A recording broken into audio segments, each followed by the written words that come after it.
Two black twin girls cried out, "Please help our mom, she's dying." The millionaire froze when he saw who was calling him. "Please, sir, she can't breathe."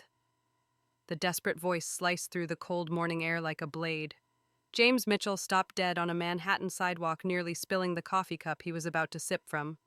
Two little black girls, no older than 8, tear-streaked and dirt-smudged, ran straight toward him. "She's burning up and coughing blood," the second girl cried, clutching James's sleeve. "We don't know what to do." James glanced around. The street bustled as always, executives rushing by, tourists with cameras, street vendors shouting their specials. No one stopped. No one noticed the girls. Just like every other time, children like them were invisible. He reached into his coat, ready to hand them some cash and walk away. But then the first girl looked up at him. James froze. Almond-shaped eyes, a delicate nose. The soft curve of her lips, it was like seeing a ghost.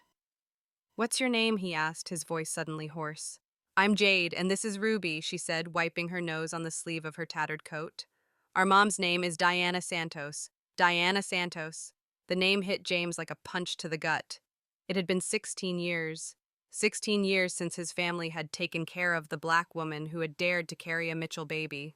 16 years since his father had made sure she disappeared for good. James Mitchell, 42 years old, head of a $2 billion real estate empire. He had built skyscrapers, bought senators, crushed rivals, all without losing a single night's sleep.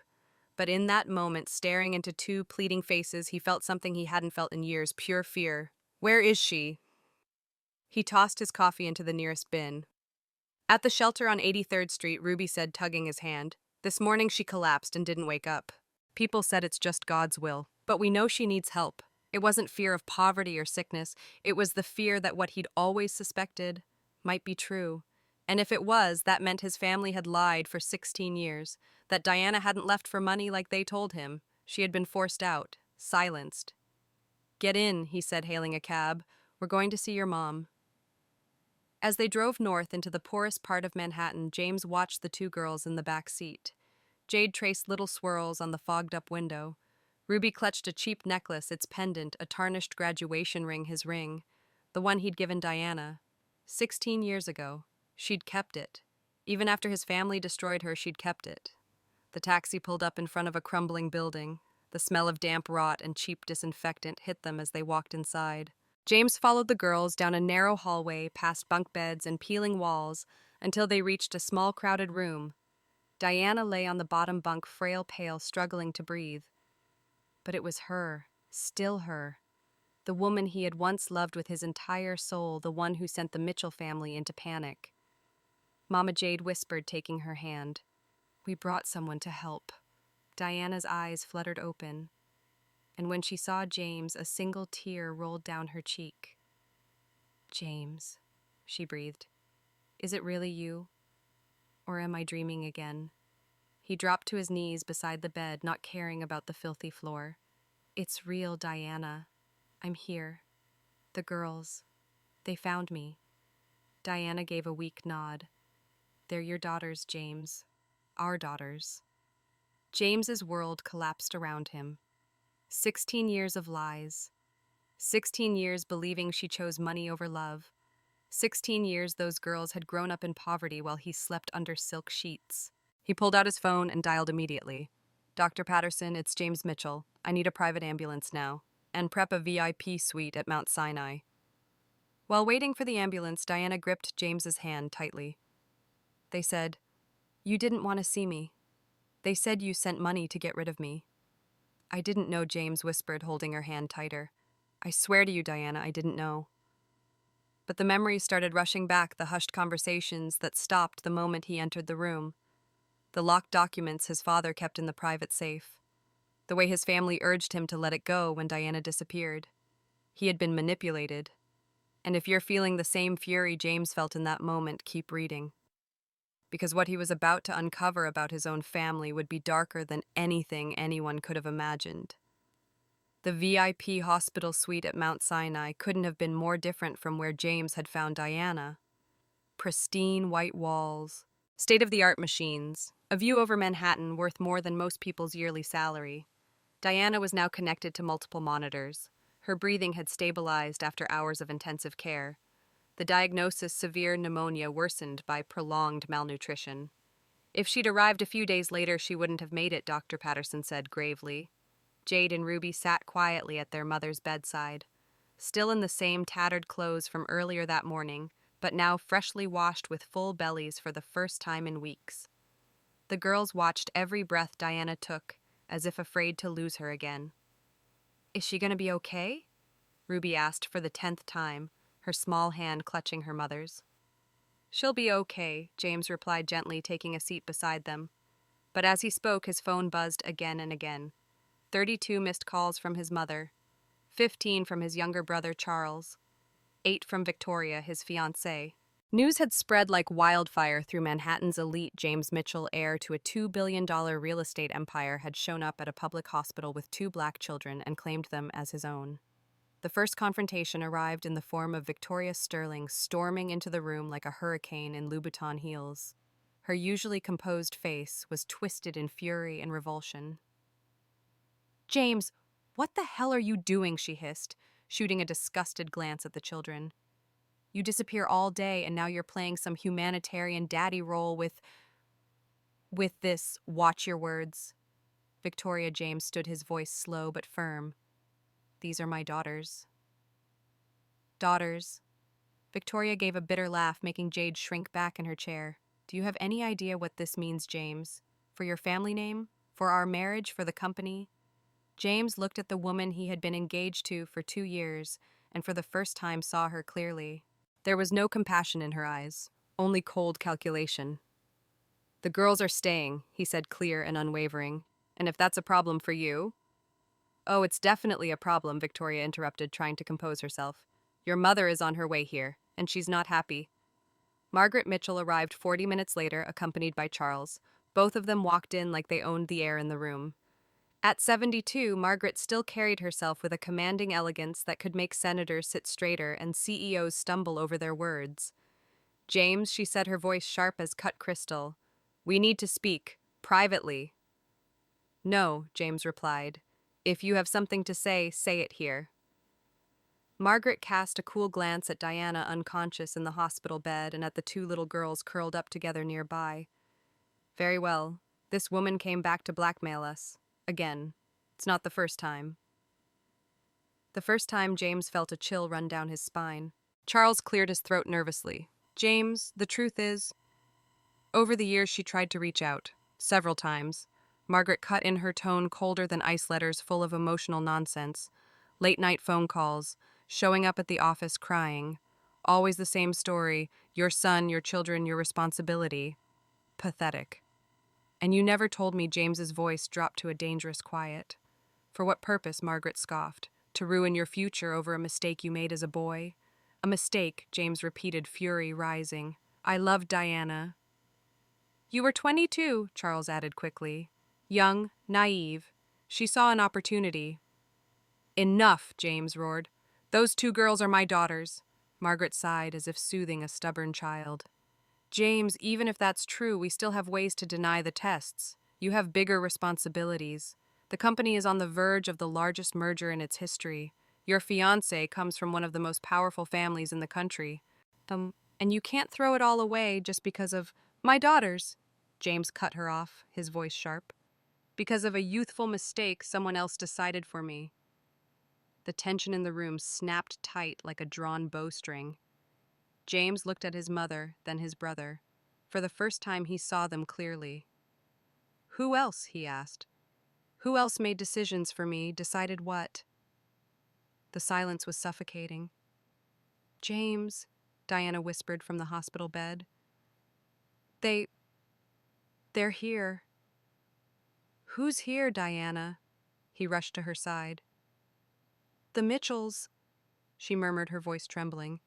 They've come to finish it. Margaret stepped forward, but James blocked her. What's going on, Diana? What did they do to you? Diana stared directly at Margaret. Ask her. Ask about the money. Ask about the threats. Ask why I had to run while pregnant. Delusions from the fever, Margaret said quickly. James, she doesn't... Mama. Jade interrupted, her voice shaky. Are these the bad people from Mommy's nightmares? The silence returned this time, the kind that reveals everything, the kind that can't be denied. James looked at the two women who had shaped his life, the woman who raised him, and the woman who loved him and finally understood. He had been deceived for 16 years. Get out. His voice was calm, cold, final. James, be reasonable, Charles started. Get out. The shout echoed down the hospital hallway. After they left, James sank into the chair beside Diana's bed. She reached for his hand with what little strength she had. They paid me to disappear, she whispered. But it wasn't just money, James. They threatened me. What did they say? He asked, heart pounding. What if you didn't leave? Diana looked at her daughters, then back at him. They said I'd disappear forever, that no one would ever find me. James felt the world spin beneath him. His family hadn't just erased the existence of his children. They'd tried to eliminate the woman he once loved to protect a secret. That night, as Margaret Mitchell returned to her Upper East Side mansion in her Bentley, she dialed a number she hadn't touched in 16 years. This is Margaret Mitchell. We have a problem. Same problem as before, but this time it's more complicated. I know. It'll cost more. Do whatever it takes.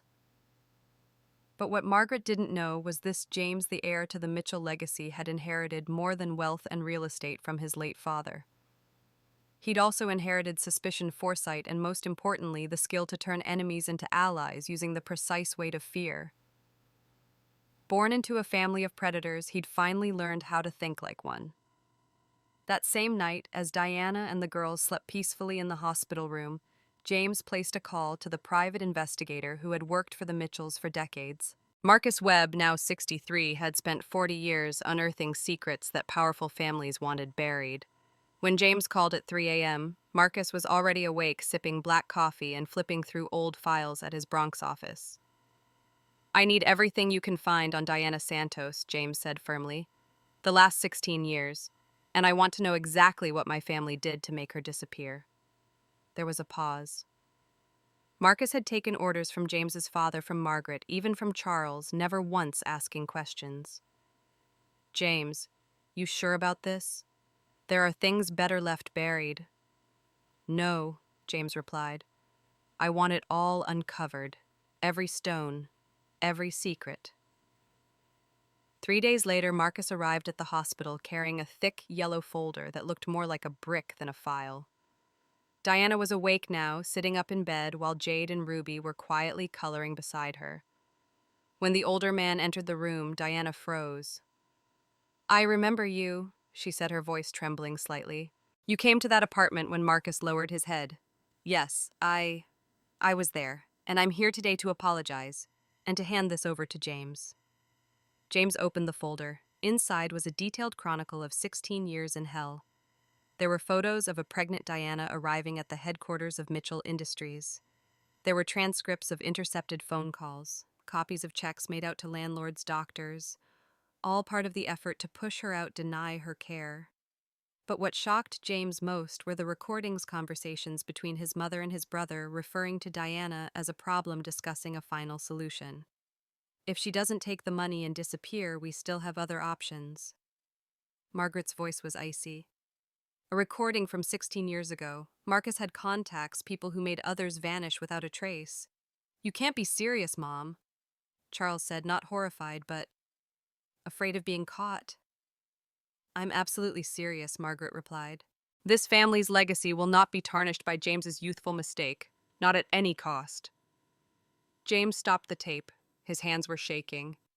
His mother had ordered a hit. Only Diana's escape had prevented it from becoming murder. There's more, Marcus said, pulling out another file. After Diana fled, the Mitchell family continued to monitor her. They knew where she lived. They knew she had twins. They received monthly reports. Even when Diana became sick, Margaret instructed every private hospital to deny her entry despite having the means to pay for her treatment. They wanted her to wither away in silence. The room fell into a chilling silence. Jade and Ruby had stopped coloring. They didn't understand the full story, but they could feel the tension. James slowly rose to his feet. 16 years of manipulation, lies, threats, cover-ups, and attempted murder. Marcus, I need one more thing from you, James said evenly. Document everything into a formal legal report. Every call, every receipt, every threat. I want irrefutable evidence. That afternoon, Margaret Mitchell returned to the hospital, this time with 2 personal bodyguards and a psychiatrist named Dr. Harrison, known for catering to Manhattan's elite. James' darling Margaret began sweetly in that voice that sent a chill down the spine. I'm very concerned about you. Your recent behavior, it's not normal. We brought Dr. Harrison to conduct a psychological evaluation, Charles cut in. Maybe you should take some time off, step away, clear your head. James looked at the familiar doctor, the man who'd been known to write any diagnosis the wealthy needed. Just a few weeks in care, James Margaret continued. During that time, the children can be placed in appropriate custody, and that woman can pass away peacefully. Far away from us, James finished her sentence, voice ice cold. Margaret smiled, wicked and triumphant. Good, you're starting to understand. I understand all too well, James said, pulling out his phone, that you're even more rotten than I imagined. He held the screen up to her. Instagram Live, their entire conversation had just been broadcast. Over 5,000 people were watching. Margaret's face drained of color. The comment section exploded. Is this woman plotting to kill a hospital patient? Call the police. My God, this is the Mitchell family. Oops. James smiled, his eyes didn't. Looks like some of our old friends are watching. The Sterlings, the Morrisons. Oh, and the mayor of New York. Charles lunged for the phone, but James had already sent the recording to media outlets and law enforcement. You have no idea what you've just done, Margaret hissed, her composure gone. Oh, I know exactly what I've done, James replied. And I've had 16 years to prepare for justice. Diana, who had been quietly watching everything, took his hand. For the first time in years, her eyes no longer held the gaze of a woman defeated. They'll come after you, she said softly. I know them, but this time they can't silence us. Marcus placed all the recordings into a separate folder. James, he said gravely, you understand this will destroy your family financially, publicly, completely. Perfect, James replied, looking at his daughters, now laughing, beaming for the first time in their lives. It's time to rebuild everything, from the ground up. 3 days later, the entire American media landscape exploded. From CNN to the New York Times to local city papers, the headlines screamed, MILLIONAIRE exposes own mother's crimes, 16-year campaign against a black woman and her twin daughters. In a live stream that garnered over 3 million shares, James laid everything bare. Secret audio recordings of the murder plot against Diana, documents showing hush money paid to hospitals to deny her treatment, years of illegal surveillance logs, and worst of all, a final solution plan signed personally by Margaret Mitchell. Federal agencies immediately launched investigations. The FBI, the Financial Crimes Division, the Department of Justice, all descended upon Mitchell Industries headquarters. Margaret's allies began to vanish overnight. Bank accounts were frozen, stock prices collapsed. The Mitchell name, once a titan of American finance, was now synonymous with disgrace. Inside a modest CBS studio, James and Diana sat together for a live nationwide interview. Diana wore a plain white blouse, her hair pulled back, no makeup, just raw truth shining through her tears. The host leaned forward. What made you stay silent for 16 years? Diana clenched her hands. Because I thought no one would believe me. A black woman with no power, no family, just 2 hands and 2 children. She turned to James. But today I'm standing here, not to beg for sympathy, but to remind every girl out there, you are not alone. James nodded, his tone calm but firm. My family committed crimes, not just against Diana, but against the very conscience of society, and I refuse to stay silent simply because they share my last name. Justice doesn't take sides with bloodlines. Justice takes sides with the truth. At Mitchell Industries, the lights that once burned around the clock now flickered out. Empty halls, shredded reputations, cleaning crews sorted through sealed boxes marked evidence. The board of directors called an emergency vote. For the first time in 87 years, someone outside the Mitchell bloodline was nominated as interim chairwoman Diana Santos. James stood before a room of employees, investors, and reporters. I am no longer the CEO, he said, and I will not hold that title again, because the person who truly deserves this role, the one with heart, with vision, with integrity, is Diana. As Diana stepped onto the stage, a hush fell, then awe, then applause. This was the same woman once thrown out of these halls, pregnant, broke, invisible. Now she returned not for revenge but to rebuild, as a mother, a survivor, and a new kind of leader. Meanwhile, Margaret Mitchell and Charles were summoned to court. The charges: conspiracy to commit murder, obstruction of justice, systemic discrimination, and financial corruption. Their lawyers pleaded mental stress. They acted under pressure, trying to protect the family. But the judge dismissed the excuse without hesitation. Protecting wealth is no justification for destroying a human life, especially the life of a pregnant woman hunted for her race and class. Diana was asked to give a statement. She stood up, her voice trembling but clear. "I forgive, not because they deserve it, but because my daughters deserve to grow up in a world without hatred. I don't need them to admit what they did, because the truth has already spoken for itself." The entire courtroom stood and applauded. 1 month later, Jade and Ruby stood proudly in their new school uniforms, students at one of the top private academies in the country. There were no more condescending stares, no more whispers. They were greeted with the admiration they had always deserved, the daughters of the woman who brought down the Mitchell Empire, and the woman who reminded America of the power of compassion. James lived more humbly now. No more billions in the bank, no more sprawling mansions. But each morning when he saw Diana healthy, the girls laughing and sunlight pouring into their tiny kitchen, he knew he was living richer than any Mitchell ever had. 1 year later, the former headquarters of Mitchell Industries bore a new name, the Santos Foundation for Equity and Innovation. Under Diana Santos's leadership, what was once a shrine to ambition had transformed into a national hub for social justice, female entrepreneurship, especially for women of color, and advocacy for single mothers across the country. Gone were the glossy walnut desks and imported Italian chairs. Now it was an open, sunlit space filled with portraits of women from every corner of America. I used to be invisible. Now I'm a CEO. I used to clean floors. Now I code software. I was kicked out for being pregnant. Now I rent an office here. Diana stepped into the boardroom, the very room where 16 years ago Margaret Mitchell had ordered security to drag her out. Today she sat at the head of the table. Jade and Ruby, now summer interns, sat nearby taking diligent notes. Both had earned full scholarships to Yale. James sat quietly at the far end of the room, no title, no office, but with peace in his eyes as he watched the three of them together. During the meeting, when Diana proposed a new scholarship fund for undocumented children, the board applauded in full agreement. No one asked, "Where will the budget come from?" They believed in her. The media now called her the Phoenix, a woman who rose from the ashes of a discriminatory empire. Time magazine named her one of the 100 most influential people of the year. Not for how much power she had, but for how she used that power to lift others.